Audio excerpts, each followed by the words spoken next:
सभी विजेताओं को मेरा सलाम। मेरा नाम है दिनेश गौतम। आपका स्वागत करता हूं मैं आपकी एकेडमी नवनिर्माण एकेडमी में। 25 क्वेश्चंस के साथ में आज दोबारा से हाजिर हूं। ये सभी प्रश्न ऐसे हैं जो आज से कम एक ये क्वेश्चन कम से कम पेपरों में 5 बार पूछे गए हैं। ऐसे ही प्रश्न मैं लेकर आता हूं, उनकी व्याख्या करता हूं। ये केवल 25 क्वेश्चन नहीं है, बहुत सारे क्वेश्चन हैं। मैं आपको विजेता इसलिए कहता हूं कि आप सब विजेता बन सकते हैं। आप सब यदि संघर्ष करेंगे, यदि रिपीट करेंगे चीजों को, यदि रिवीजन करेंगे और याद करेंगे तो चीजें हमेशा आपके दिमाग में रुकेंगी।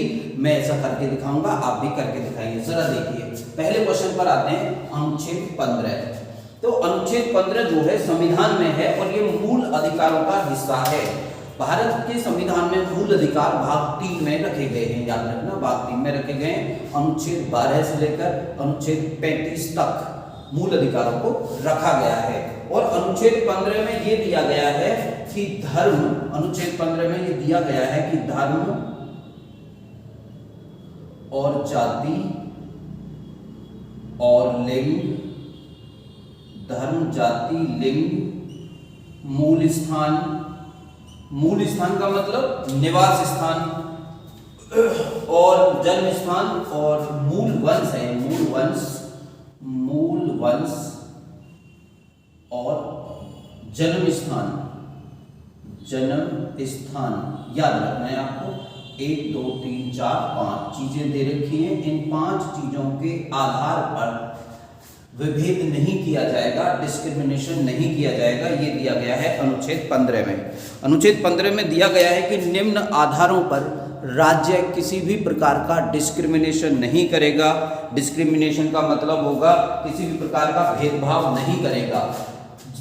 राज्य जो भी कानून बनाएगा, राज्य जो भी निर्णय लेगा, उन कानूनों में, उन निर्णयों में धर्म के आधार पर, जाति के आधार पर, लिंग के आधार पर, मूल वंश के आधार पर और जन्म स्थान के आधार पर किसी भी प्रकार का भेद नहीं करेगा। इस प्रकार की बात कही गई है संविधान के अनुच्छेद 15 में। और यहाँ पर इसकी व्याख्या करते हुए मैंने लिखा था कोई भेद नहीं होगा, लेकिन इस भेद की कुछ सीमाएं बताई गई हैं कि वह भेद किन सीमाओं के अंतर्गत नहीं किया जाएगा। तो उसकी ये धर्म, जाति, लिंग, मूल वंश और जन्म स्थान के आधार पर किसी भी प्रकार का भेद नहीं किया जाएगा।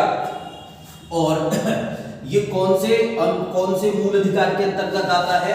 ये समानता का मूल अधिकार होता है, जो समानता के मौलिक अधिकारों को अनुच्छेद 14 से अनुच्छेद 18 तक रखा गया है। तो समानता मतलब राइट टू इक्वलिटी के अंतर्गत आता है अनुच्छेद 14, अनुच्छेद 15, अनुच्छेद 16, अनुच्छेद 17, अनुच्छेद 18 तक। ये याद रखना है। तो यदि हम ये बात करें यहाँ पर, अगर हम यदि बात करें कि अनुच्छेद 14 में क्या है, अनुच्छेद 14 में है विधि के सामने समानता। विधि के सामने समानता, ठीक है, पहली बात हो गई। विधि के सामने सब समान होंगे। 15 अभी आपने पढ़ा है। 16 है लोक नियोजन में समानता। लोक नियोजन में समानता, इसी को कहते हैं नौकरी में समानता की बात कही गई है इसमें। 17 में दिया गया है छुआछूत का अंत। और अनुच्छेद 18 में दिया गया है उपाधियों का अंत। तो इस प्रकार आप देख रहे हैं समानता का जो मूल अधिकार है उसमें 1 2 3 4 5 अनुच्छेद उसको डिवोट किए गए हैं हमारे संविधान के भाग 3 में। संविधान के भाग 3 में रखे गए हैं मूल अधिकार। तो आगे बढ़ते हैं मित्रों। उम्मीद है आपको समझ में आ रहा होगा। समझ में आ रहा है तो वीडियो को लाइक करो, सब्सक्राइब करो और शेयर करो। आगे बढ़ते हैं। देखिए ये बात होगी पूरी। अगली बात करते हैं तेल। यदि पानी में तेल डाल दें तो वह पानी के पृष्ठ तनाव को घटाता है। तेल पानी के पृष्ठ तनाव को घटाता है, याद रखना है। Important question. अगली बात करते हैं। यहां से अगली बात देखिए होगी जूट जो है तने से प्राप्त होता है। याद रखना है आपको, जूट पेड़ के तने से प्राप्त होता है। जूट पेड़ के तने से प्राप्त होता है। लौंग जो है वो फूल की कली से प्राप्त होती है। लौंग जो है वो फूल की कली से प्राप्त होती है। और केसर जो है, केसर जो है केसर फूल के वर्तिकाग्र याद रखना है आपको। फूल के वर्तिकाग्र से प्राप्त होता है। और देखिए तना से कौन कौन सी चीजें, देखिए और ठीक है, और मैं लिख देता हूं तना से कौन कौन सी चीजें और प्राप्त की जाती है, याद रखना है। लौंग कली से प्राप्त होती है, केसर वर्तिकाग्र से प्राप्त होता है, जूट तना से प्राप्त होता है। जूट तना से और कौन कौन सी चीजें प्राप्त होती हैं हम बताते हैं। तना से प्राप्त होता है हल्दी, अदरक, आलू, प्याज। हल्दी, अदरक, आलू और प्याज, ये पेड़ के तने से प्राप्त होते हैं। उम्मीद है आपने ये लिस्ट बना ली होगी। एक बार चेक कर लेते हैं वीडियो में कैसा दिखाई दे रहा है, अच्छा दिखाई दे रहा है। चलो हम लोग आगे बढ़ते हैं इसी के साथ, एक मिनट, चलिए कोई बात नहीं। ओके, देखें जरा, मिटा देते हैं इसे भी मिटा देते हैं। देखिए जरा, अगला क्वेश्चन आ गया है, क्वेश्चन नंबर 22। क्वेश्चन नंबर 22 में आप देख रहे हैं कि 10 दिसंबर को कौन सा दिन मनाया जाता है। यार देखिए 10 दिसंबर को कौन सा दिन मनाया जाता है, तो 10 दिसंबर को मनाया जाता है विश्व मानवाधिकार दिवस। 14 नवंबर को क्या मनाया जाता है, ये लिख लीजिए। 14 नवंबर को क्या मनाते हैं, बाल दिवस। इतना और समझ लीजिए यहाँ तक। 14 नवंबर को मनाया जाता है, 14 नवंबर को मनाया जाता है बाल दिवस। देखिए जरा आगे देख लीजिए, क्वेश्चन नंबर 21 है। क्वेश्चन नंबर 21 में कहा गया है 10 डिग्री चैनल, ये आप लिख लीजिए। कार निकोबार, 10 डिग्री चैनल जो है ये छोटा कार निकोबार और छोटा निकोबार को पृथक करता है। कार निकोबार और छोटा निकोबार को पृथक करता है, देख लीजिए। खत्म करते हैं जल्दी से। छोटा निकोबार, कार निकोबार, छोटा निकोबार और कार निकोबार को अलग करता है। इंपॉर्टेंट क्वेश्चन है, आगे बढ़ते हैं यहाँ से। कोरोमंडल तट, देखिए कोरोमंडल तट आप यहाँ पर देख लीजिए हल्का सा। कोरोमंडल तट यहाँ पर तो है कन्याकुमारी, याद रखना है, यहाँ पर है कन्याकुमारी, ठीक है। कन्याकुमारी से जो ये हिस्सा है, ये वाला जो हिस्सा है, इसको कहते हैं कोरोमंडल। कोरोमंडल तट कहते हैं इस हिस्सा को। तो जनरली ये यहां से लेकर इसके ऊपर कौन सा है, इसके ऊपर है गोलकुंडा तट। गोलकुंडा तट, इसके ऊपर कौन सा है, उत्तरी सरकार तट। उम्मीद है आप समझ पा रहे होंगे, ये पूरा लिख लेना। तो जो भारत का जो भारत का पूर्वी तट है, पूर्वी तट का मतलब है, पूर्वी तट का मतलब है वह क्षेत्र जो बंगाल की खाड़ी को छूता है, जो ऐसा क्षेत्र जो बंगाल की खाड़ी को छूने वाला क्षेत्र है। वहां पर 3 तटों को नाम दिया गया है, कोरोमंडल तट, गोलकुंडा तट और उत्तरी सरकार तट। इन तटों को कभी कभी पूछा जाता है क्रम में। अगर यहाँ की भी हम लोग बात करें तो यहाँ पर भी 3 तट हैं। कोंकण तट, याद समझ लेना है, कोंकण तट, केनरा तट और मालाबार तट। मालाबार तट, अगर आपको समझना है, केरल में मालाबार तट है, यहाँ पर केनरा तट है और यहाँ पर कोंकण तट है। देखिए क्रम में 6 तट हैं। पश्चिमी भाग में, भारत के पश्चिमी तट पर 6 तट हैं, बाहर 3 तट हैं तथा भारत के पूर्वी तट पर भी 3 तट हैं। ये तीनों मैंने लिखवा दिया है। हमारा प्रश्न शुरू हुआ था कोरोमंडल तट। कोरोमंडल कन्याकुमारी से शुरू होता है। कन्याकुमारी भारत की मुख्य भूमि का सबसे पश्चिमी बिंदु है, जो कि इधर के हिस्से में पड़ता है अरब सागर नहीं है, हिंद महासागर के ऊपर पड़ता है। एक छोटा सा नक्शा बनाया है, इस नक्शा को आप बना लेना और देख लेना। इनके सारे नाम मैंने लिख दिए। चलिए हम आगे बढ़ाते हैं अपने वीडियो को। तो बहुत ही मेहनत आप भी करिए, इन चीजों को याद करते रहिए। बात करते हैं, कोरोमंडल तट की बात हो गई।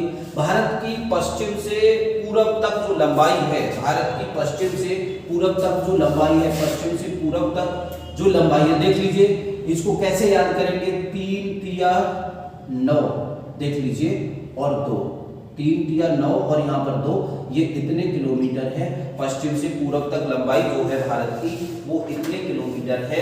तथा यदि हम बात करें कि भारत की उत्तर से पश्चिम तक जो लंबाई है, भारत की उत्तर से पश्चिम तक जो लंबाई है, ये 3214 किलोमीटर है।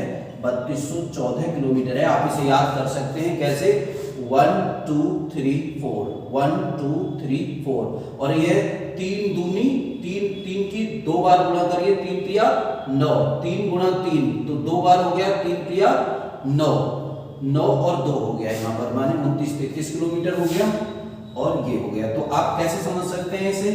अगर आपको ऐसे समझना है तो आप ऐसे बना लीजिए, डायग्राम हम लोग बनाते हैं।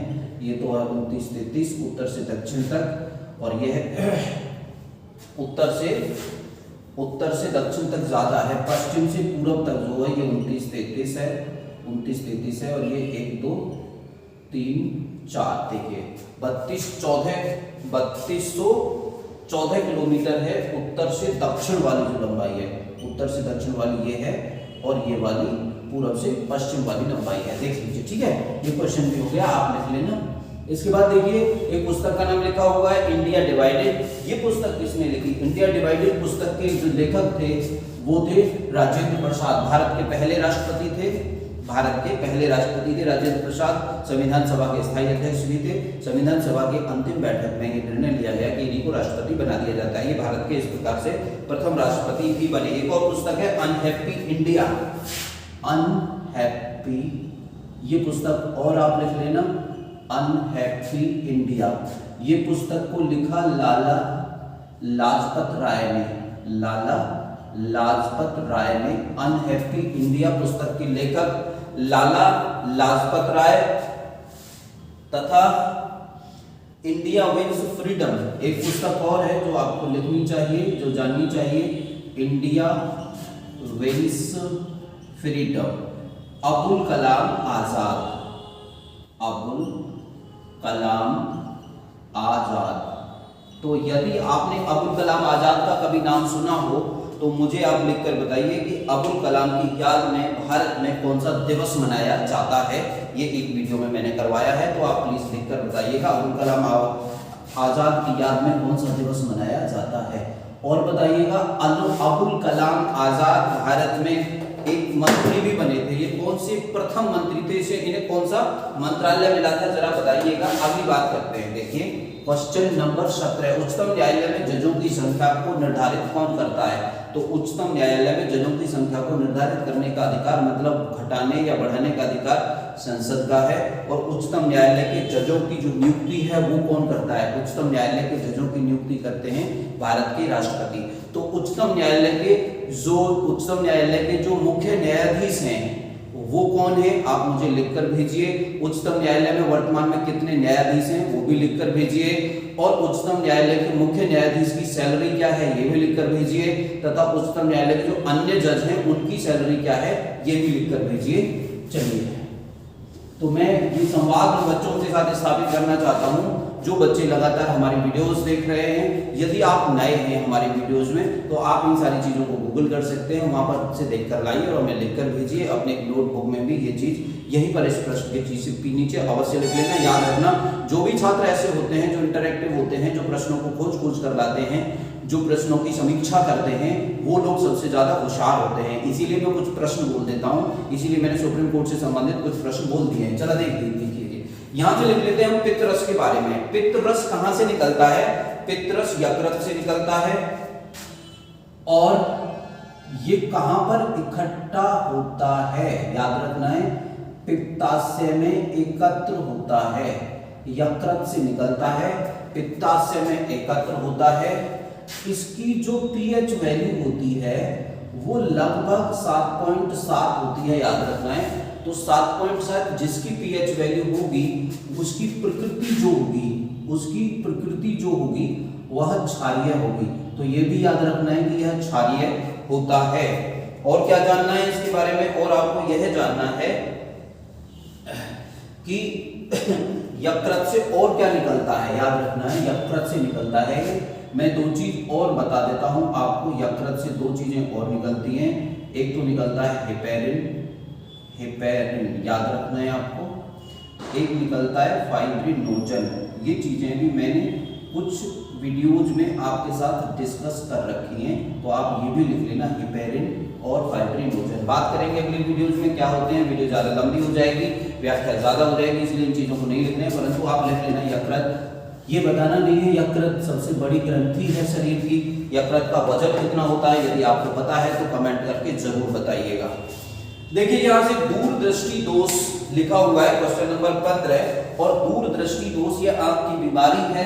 आंख का गोलक इसमें छोटा हो जाता है, आंख का गोलक इसमें छोटा हो जाता है। इस बीमारी में ये समस्या हो जाती है कि आंख का गोलक छोटा हो जाता है तथा इसमें लेंस की फोकस दूरी बढ़ जाती है। इसमें क्या बढ़ जाता है, लेंस का फोकस दूरी, लेंस का फोकस दूरी बढ़ जाता है।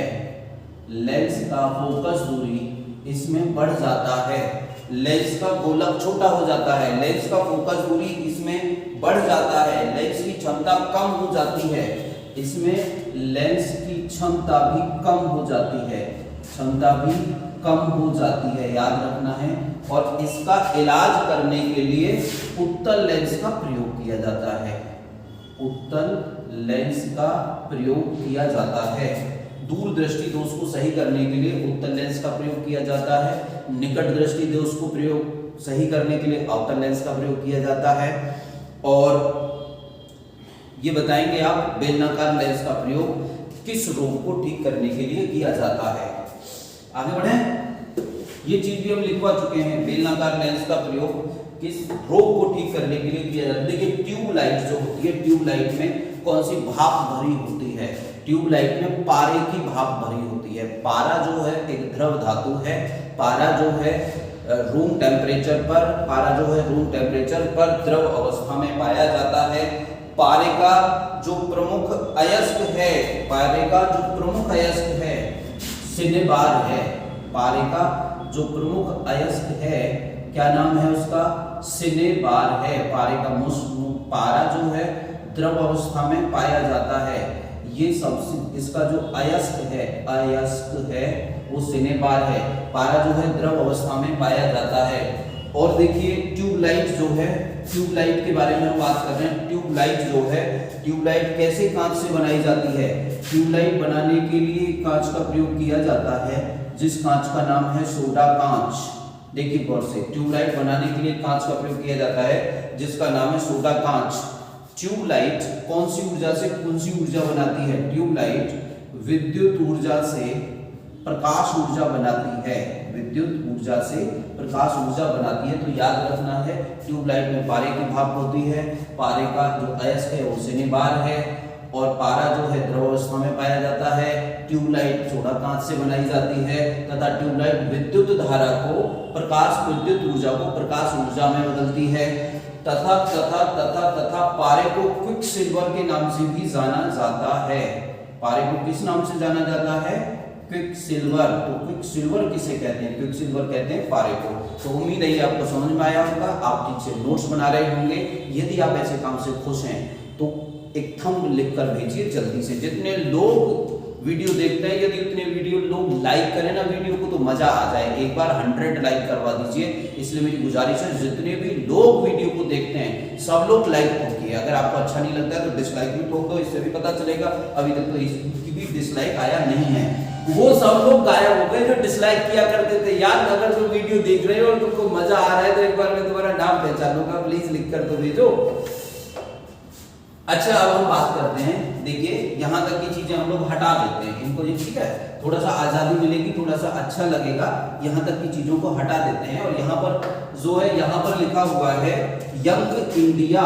देखिए गौर से, यंग इंडिया एक, ठीक है, यंग इंडिया के लेखक कौन थे, हमारे महात्मा गांधी जी यंग इंडिया के लेखक थे। महात्मा गांधी की अभी 2 अक्टूबर को जन्मदिन मनाया गया था। गांधी की कुछ किताबें और लिख लीजिए यंग इंडिया के साथ। गांधी जी की लेखनी में जोड़िए आप हरिजन सेवक संघ, ठीक है, हरिजन के नवजीवन और हिंद स्वराज, नवजीवन और हिंद स्वराज। तो देखिए गांधी जी की कितनी किताबें होगी, यंग इंडिया, हरिजन, नवजीवन और हिंद स्वराज। मिटा दें इसे, ये गांधी जी की बात हो गई। इसे भी मिटा देते हैं गांधी जी वाले को। गांधी सागर बांध कहां पर है, गांधी सागर बांध किस नदी पर है? याद रखना है, गांधी सागर बांध जो है चंबल नदी पर है। हमारी वीडियोज में चंबल पहली बार आई है, तो हम लोग बात करना चाहेंगे चंबल पर ठीक से, ठीक है। देखिए, तो आपको चंबल डाल लीजिए, चंबल पर बात करना चाहेंगे हम, और आज के बाद यदि चंबल की बात होगी तो निर्माण के सभी छात्र एवं छात्राएं चंबल के बारे में सारी बात बताएंगे जो मैं बता रहा हूं। देखिए, चंबल के बारे में पहली बात आपको समझनी है, यह यमुना की सहायक नदी है। यमुना की सहायक नदी है। पहली बात, यह यमुना की सहायक नदी है। यह यमुना में एटा के पास दाएं मतलब राइट तरफ से मिल जाती है। एटा के पास राइट तरफ से मिल जाती है चंबल नदी। अगली बात है, चंबल नदी पर 3 बांध हैं जिन्हें पढ़ा जाता है। कौन कौन से बांध हैं, उन बातों को और पढ़ लेते हैं। सबसे पहला तो है गांधी सागर। चंबल नदी पर गांधी सागर। चंबल नदी पर है एक और बांध जवाहर सागर। देखिए, गांधी सागर हुआ, जवाहर सागर हुआ, और चंबल नदी पर है राणा प्रताप सागर। ठीक है, तो 3 बांध हैं, बड़े बड़े बांधों की बात कर रहे हैं। ये बांध पूछे जाते हैं। जो गांधी सागर है ये मध्य प्रदेश में है, जो जवाहर सागर है ये मध्य प्रदेश में है, जो राणा प्रताप सागर है ये राजस्थान में है।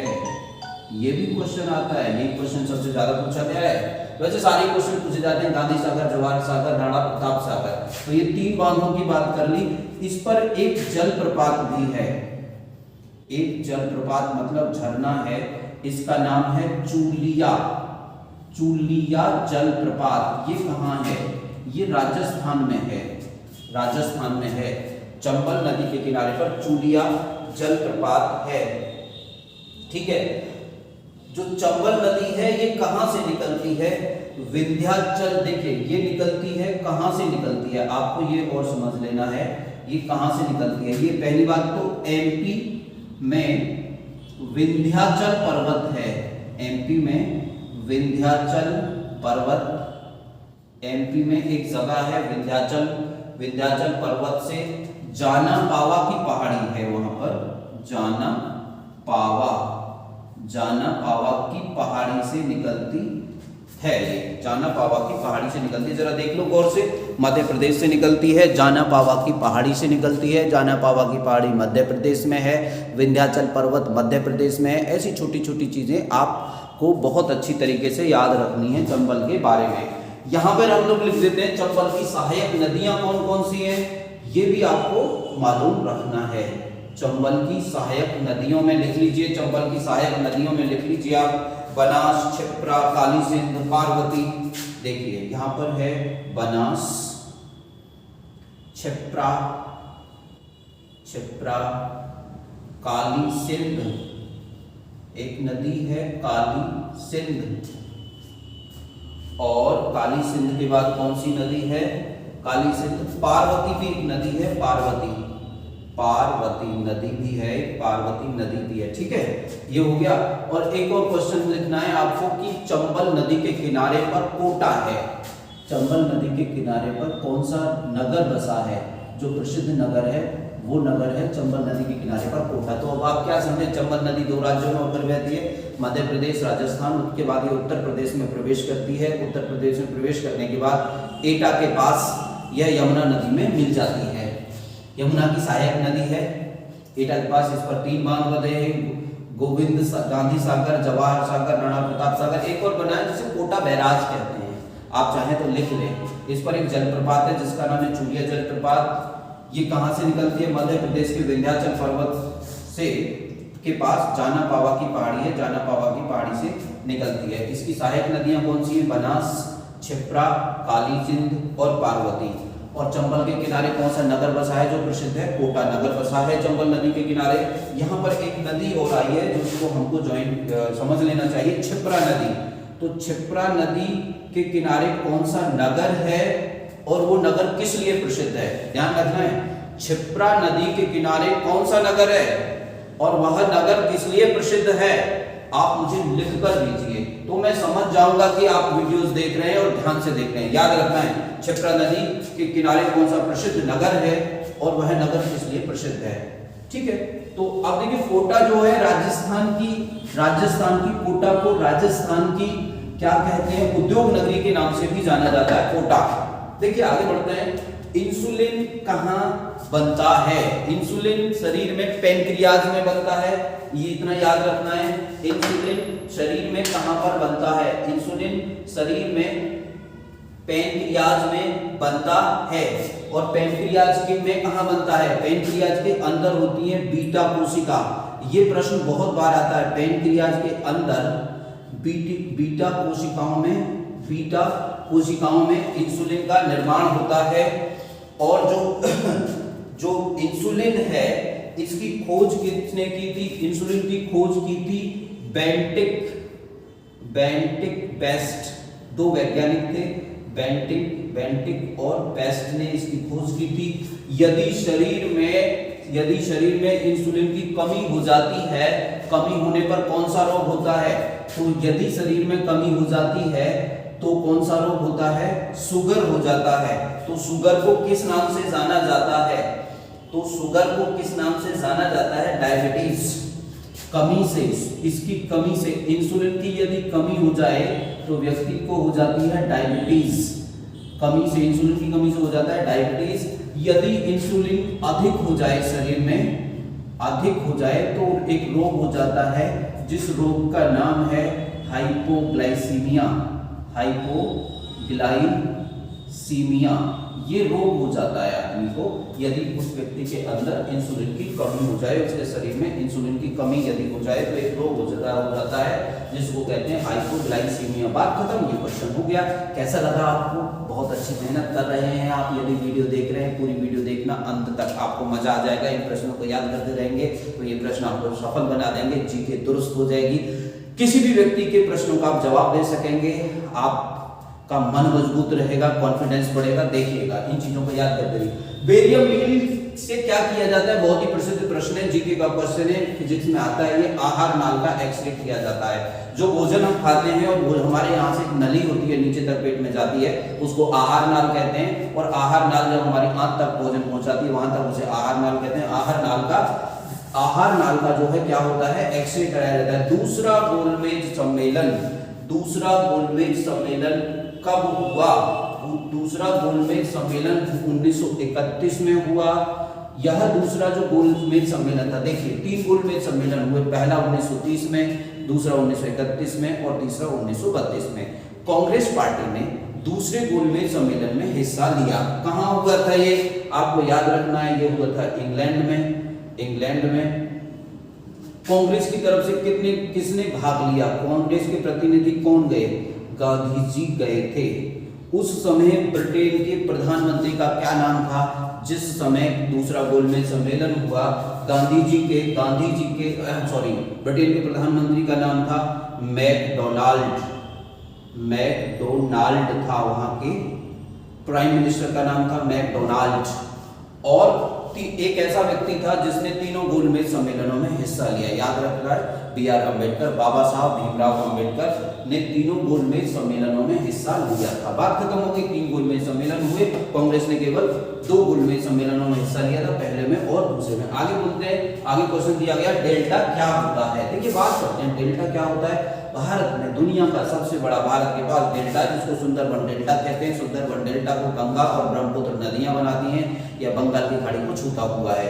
जिस प्रकार से मैंने आपको इस तरीके से नक्शा बनाया था भारत का, तो यहाँ पर है अरब सागर, यहाँ पर है बंगाल की खाड़ी, यहाँ पर जो क्षेत्र है इसको कहते हैं घाट, यहाँ पे फिर समुद्र है। तो नदी जहाँ पर खत्म होती है, नदी यहाँ पर खत्म होती है, तो जो तट होता है, तट पर जो नदियां हैं, बहुत सारी बालू लाकर छोड़ देती हैं। जो अवसाद, जो बहकर मिट्टी के साथ मिट्टी आती है, वो यहाँ पर जम जाती है। यहाँ पर जम जाती है और तिकोना से एक रास्ता बना लेती है और यहाँ से ऐसे करके छोटी छोटी धाराओं में पानी बहता रहता है। इस क्षेत्र को जहाँ पर बालू जम जाती है, जहाँ पर वो मिट्टी जम जाती है, उसको कहते हैं डेल्टा। याद रखना है, इधर जो नदियां हैं सब डेल्टा बनाती हैं बंगाल की खाड़ी में गिरने वाली, तथा इधर जो नदियां हैं जो कि अरब सागर की तरफ बहती हैं, अरब सागर में गिरने वाली कोई भी नदी डेल्टा नहीं बनाती, वो एस्टुअरी बनाती है। तो एस्टुअरी ये क्यों बनाती हैं? क्योंकि ये बहुत पुरानी नदियां हैं, इनके नीचे पत्थर आ गए हैं, ये अपनी गहराई प्राप्त कर चुकी हैं, इनमें अवसाद नहीं है, इसलिए क्योंकि अवसाद ही नहीं है तो डेल्टा कैसे बनाएंगी? अपनी गहराई प्राप्त कर चुकी है, नीचे पत्थर हैं। जो हिमालय से निकलने वाली नदियां हैं, जो पूर्व की तरफ बहने वाली नदियां हैं, सब नदियां बहुत नई हैं। पश्चिम की तरफ बहने वाली सभी नदियां बहुत पुरानी हैं। जो पुरानी है उन्होंने मिट्टी को पूरा काट दिया है, नई नदियां अभी नया अवसाद ला भी रही है, इसी को डेल्टा कहते हैं। भारत का इस्लाम के साथ संपर्क कब हुआ?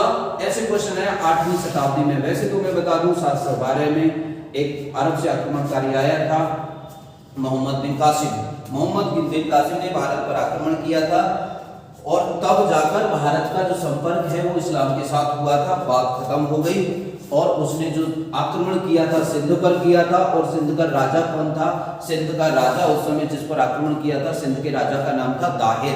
देखिए यहाँ पर बात करते हैं Na2CO3, इसको कहते हैं सोडियम कार्बोनेट। क्या कहते हैं इसको? इसको कहते हैं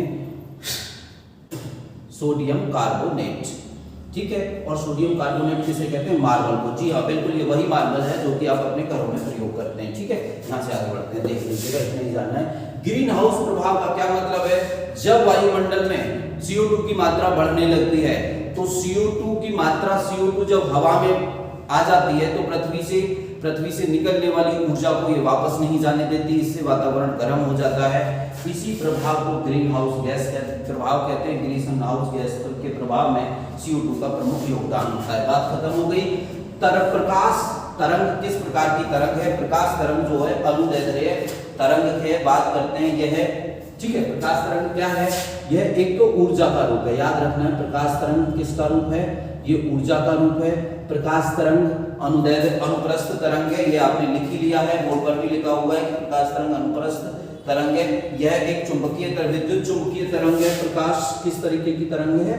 विद्युत चुंबकीय तरंग है। ऐसी तरंगें जिनके चलने के लिए माध्यम की आवश्यकता नहीं होती, उन तरंगों को विद्युत चुंबकीय तरंगों के नाम से जाना जाता है। तो प्रकाश को चलने के लिए उसकी आवश्यकता नहीं होती है माध्यम की, याद रखना है। प्रकाश ऊर्जा के छोटे छोटे बंडलों के रूप में चलता है। प्रकाश ऊर्जा के छोटे छोटे बंडलों में चलता है, प्रकाश ऊर्जा के छोटे छोटे बंडलों में चलता है। इन बंडलों को क्या कहते हैं? इन बंडलों को कहते हैं प्यारे बच्चों फोटान, याद रखना है। बात खत्म हो गई, चलिए आगे बढ़ते हैं। इन बंडलों को फोटान कहते हैं। ये विद्युत चुंबकीय तरंगें होती हैं, ये ऊर्जा का रूप होती हैं, ठीक है। बात खत्म हो गई और ये बात भी खत्म हो गई। चंद्रमा से पृथ्वी पर पत्थर को यदि लाया जाएगा तो उसका भार बदलेगा, याद रखना है। यदि पत्थर को लाया जाएगा तो उसका भार बदलेगा, उसके द्रव्यमान पर कोई प्रभाव नहीं पड़ेगा। चंद्रमा से पृथ्वी पर पत्थर का भार बदलेगा तो याद रखना है द्रव्यमान समान रहेगा, ठीक है। भार किस पर निर्भर करता है? भार स्मॉल g पर निर्भर करता है, स्मॉल g पर निर्भर करता है। स्मॉल g क्या होता है? स्मॉल g होता है गुरुत्वीय त्वरण, याद रखना है। क्या होता है? इस g बराबर गुरुत्वीय त्वरण। गुरुत्वीय त्वरण को कहते हैं g मतलब स्मॉल g। चंद्रमा पर g का मान पृथ्वी की तुलना में 1/6 होता है। पृथ्वी चंद्रमा पर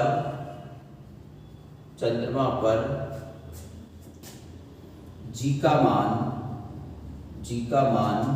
पृथ्वी का 1/6 होता है, याद रखना है। यदि किसी पिंड को चंद्रमा से पृथ्वी पर ले जाया जाएगा तो उसका जो भार है, याद रखना है, द्रव्यमान नहीं, द्रव्यमान समान रहेगा, भार ही बदलेगा, यहाँ पर लिखा है क्या बदलेगा, भार बदलेगा, भार, द्रव्यमान पर कोई असर नहीं पड़ेगा और भार का संबंध होता है स्मॉल जी से, स्मॉल जी को कहते हैं गुरुत्वीय त्वरण। और चंद्रमा पर जी का मान पृथ्वी का 1/6 होता है, अर्थात किसी पिंड को यदि पृथ्वी से चंद्रमा पर ले जाया जाएगा तो उसका भार 1/6 रह जाएगा, और यदि पृथ्वी से चंद्रमा से पृथ्वी पर किसी पिंड को लाया जाएगा तो भार बढ़ेगा, अर्थात 6 गुना हो जाएगा। याद रखना है, ऐसे क्वेश्चन पेपर में याद रखें। भारत में विद्युत रेल कब चलाएगी? विद्युत रेल का मतलब है, दूसरा क्वेश्चन आ गया है, भारत में विद्युत रेल कब चलाएगी? विद्युत रेल का क्या मतलब है? विद्युत रेल का मतलब है बिजली से चलने वाली रेल। तो कब चलाएगी विद्युत रेल? सन 1925 में भारत में पहली विद्युत रेल चलाई गई। इस विद्युत रेल का नाम क्या था? बड़ा प्रसिद्ध क्वेश्चन है। इस विद्युत रेल का नाम था डेक्कन क्वीन। यस, इसका नाम था डेक्कन क्वीन। डेक्कन क्वीन ये कहां से कहां तक चली थी? ये चली थी बंबई से पुणे के बीच, बंबई से पुणे तक चली थी। 1925 में पहली बिजली वाली रेल भारत में चलाई गई थी। यहां से देख लीजिए, अब मुझे लगता है लास्ट क्वेश्चन हमारा बचा हुआ है जिसको हमें डिस्कशन करना है। तो लास्ट क्वेश्चन क्या है? घर में जो फ्रिज है उसमें किस चीज का प्रयोग किया जाता है? तो घर में जो फ्रिज होता है, घर में जो फ्रिज होता है, उस फ्रिज में कौन सी गैस का प्रयोग किया जाता है? फ्रियान का भी किया जाता है और अमोनिया का भी किया जाता है। तो इसके बारे में समझ लीजिए। यहां से हम लोग अमोनिया का भी प्रयोग किया जाता है। तो हम अब यहाँ पे जो गौर करने वाली बात है वो हम बात करने वाले हैं NH3 का प्रयोग क्या क्या है। फ्रिज के बारे में समझ लेना।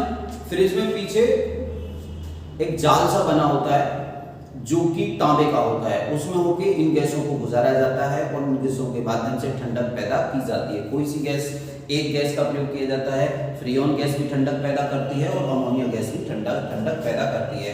परंतु ज्यादातर ऐसा देखा गया है कि जो अमोनिया गैस है उसका प्रयोग विद्युत जो शीत गृह में, जिनको कोल्ड स्टोरेज कहते हैं, उनमें प्रयोग किया जाता है अमोनिया का ज्यादातर। ठीक है, तो अमोनिया का प्रयोग कहां कहां किया जाता है? पहली बात तो सुनिए, ठंडा करने में और बर्फ बनाने में भी इसका प्रयोग किया जाता है। औद्योगिक स्तर पर ठंडक पैदा करने के लिए अमोनिया गैस का प्रयोग किया जाता है। अमोनिया गैस की मदद से यूरिया बनाया जाता है और अमोनियम सल्फेट बनाया जाता है। अमोनिया की मदद ली जाती है यूरिया बनाने में और इसकी अमोनियम सल्फेट बनाने में भी, अमोनियम सल्फेट बनाने में भी अमोनिया का प्रयोग किया जाता है।